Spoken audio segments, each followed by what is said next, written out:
مجھے تو اس میں کچھ ایسی چیز نظر نہیں آتی. پنجابیوں کا وہاں پہ کیا کام ہے؟ پہلی بات تو یہ کہ آپ نے وہاں پہ لوگوں کو مار دھاڑ کیوں شروع کی؟ آپ نے الیکشن پہ کے اوپر پی ٹی اے کو اتنی سختی کیوں شروع کی؟ آپ نے جنید صاحب کو کیوں نکالا وہاں سے؟ پھر آپ نے جو لوگ وہاں پہ جا رہے ہیں ان کو کیوں آپ روک رہے ہیں؟ میں نے ابھی کچھ ویڈیو دیکھ رہا تھا, کچھ پی ٹی اے کے کچھ لوگ ہیں جو مختلف راستوں سے ہوتے ہوئے کے پی کے پہنچے ہیں, بائی روڈ پہنچے ہیں. پہاڑوں میں پیچھے آپ کو برف بھی نظر آ رہی ہوگی. شاہد خٹک وغیرہ ہیں, ان کے اپنے دوستوں کے ساتھ وہاں پہ پہنچے ہیں. تو یہ صورتحال جب آپ کریٹ کریں گے تو میرا نہیں خیال ہے کہ آپ کے کسی بھی قسم کی جو ہے وہ اچھائی کر رہے ہیں اس ملک کے ساتھ, یا کسی بھی قسم کی آپ فیور دے رہے ہیں.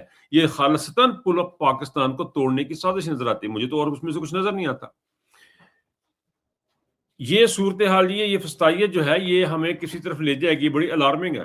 اور ایک طرف تو الارمنگ ہے, دوسری طرف یہ ہے کہ اگر گلگت بلتستان کی عوام کھڑی ہو جاتی ہے اور ساتھ میں کشمیر کی جو پوزیشن جو بن رہی ہے, کشمیر کی جو وہاں پہ جو کمیٹی ہے ان کی نے جو اپنے مطالبات رکھے ہیں, ان کے مطالبات بڑے جائز ہیں کہ جو باہر سے 12-13 ایم این اے آتے ہیں, ایم پی آتے ہیں, پارلیمنٹ ممبر آتے ہیں, ہمارے اندر شامل ہوتے ہیں. یہاں پہ وہ ان کی اپنی گیم بنی ہوئی ہے, وہاں پہ حالات اس کی طرف دوبارہ بات کریں گے.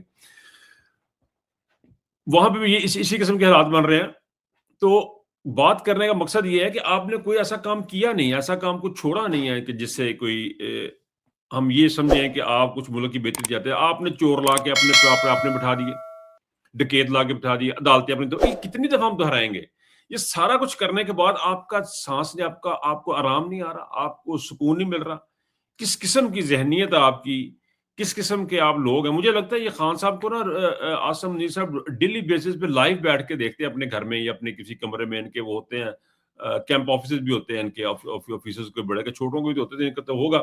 وہاں کے اندر کمرے میں بیٹھ کے یہ اکیلے جو 10-15 منٹ جاتے ہیں وہاں پہ عمران خان کو دیکھتے ہیں جو لائیو وہاں پہ ان کو پکچر آ رہی ہے. میرا اپنا ذاتی خیال ہے کہ وہ دیکھتے ہیں, اور جب وہ دیکھتے ہیں کہ اس کے اوپر ٹس سے مس نہیں ہوا تو اس کے اندر سے ایک عجیب قسم کی جو کہنا چاہیے کہ خوف و ہراس کی کیفیت ہوتی ہے. اس کو وہ ٹارچر ہو رہا ہے بڑے سخت طریقے سے.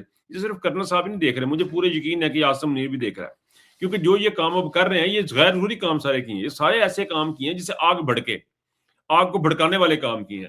یا آپ نے ٹیسٹر لگائے ہیں کہ جی عوام کیسے ریئیکٹ کرے گی.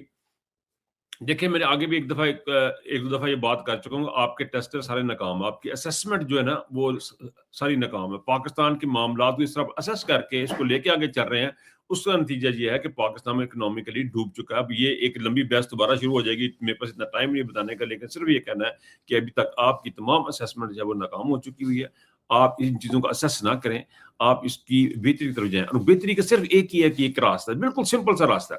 وہ راستہ یہ ہے کہ پاکستان کے عوام کو پاکستان کی حکومت بنانے دیں. جس کو وہ چاہتے ہیں اس کو لے آئیں. اگر نواز شریف کو چاہتے ہیں نواز شریف کو لے آئیں. اگر وہ آپ ایک دفعہ کر کے دیکھیں, ایک دفعہ یہ سارا کر کے دیکھیں, صاف شفاف الیکشن کرا کے دیکھیں, آپ دیکھیں گے کہ ملک جو ہے فلرش کرتا ہے, کس طرح کرتا ہے. اور آپ اس میں ٹانگ نہیں پھنسائیں گے. آپ کی جو ناک اونچی ہو جاتی ہے نا کہ میری گل نہیں منی, فلانی نہیں منی, انہوں اٹھا دیا. یہ پاکستان جو ہے نا وہ اور طرف جا رہا ہے. یہ دبئی بن جائے, یہ بیروت بن جائے گا یہ ملک, یہ سیریا بن جائے گا یہ ملک, جو کہ بالکل نان پریکٹیکل سٹیٹس ہیں. یہ سٹیٹس تو ہیں, باؤنڈریز تو ہیں ان کی, لیکن ان کا اپنے عوام کو خدمت نہیں کر رہی ہے. عوام کی جو زندگی ہے دن بدن نیچے سے نیچے چلتی جائے گی. اچھا جی,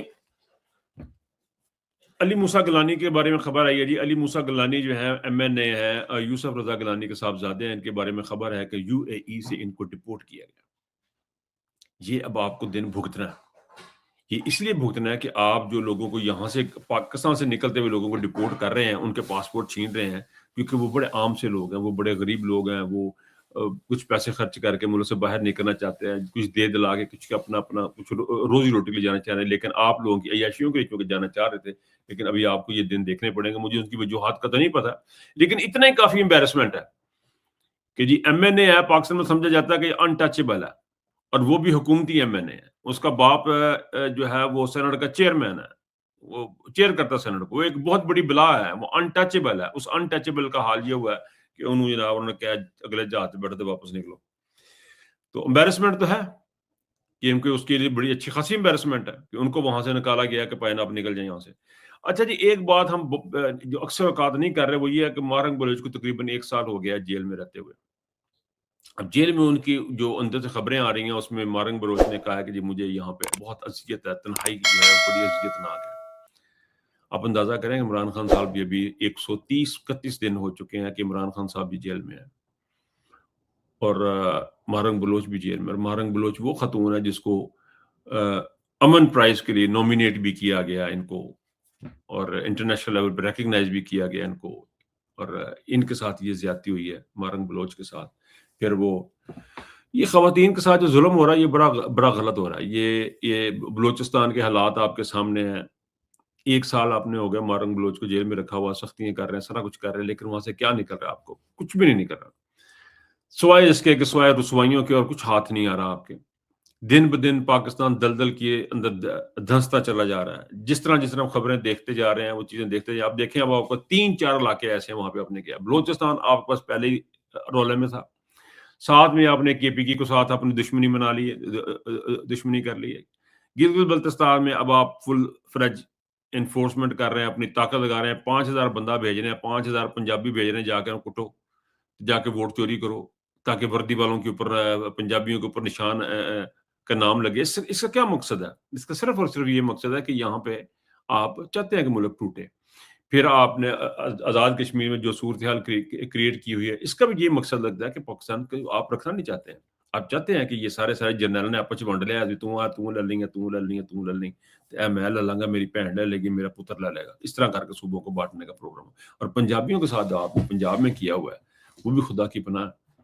تو مجھے نہیں لگ رہا اس میں کوئی بہتری نظر آئے گی اور کوئی بھی اسکیم ایسی ہوگی جو کامیاب ہوگی. لیکن اس ساری چیز میں ایک چیز میں آپ کو بتاؤں آخر میں، وہ یہ کہ اگر گلگت بلتستان کی عوام کھڑی ہو جاتی ہے، کے پی کی عوام کھڑی ہو جاتی ہے، تو یہ ایک بڑا انقلاب ہوگا جو ٹرکل ڈاؤن کرے گا، پنجاب کی طرف آئے گا رڑتا ہوا، کیونکہ اونچائی پہ ہے نا، سارا نیچے سے آئے گا، کر کے آئے گا اور پھر ان کو بہا کے لے جائے گا.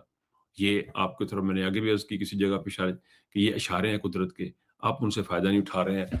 سائفر کا معاملہ آیا، اس کو آپ نے اگنور کر کے خاموشی اختیار کر لی. کیسے کر لی؟ کرنل کے کہنے پہ کر لی یا بریگیڈیئر کے کہنے پہ کر لی، مجھے نہیں پتا.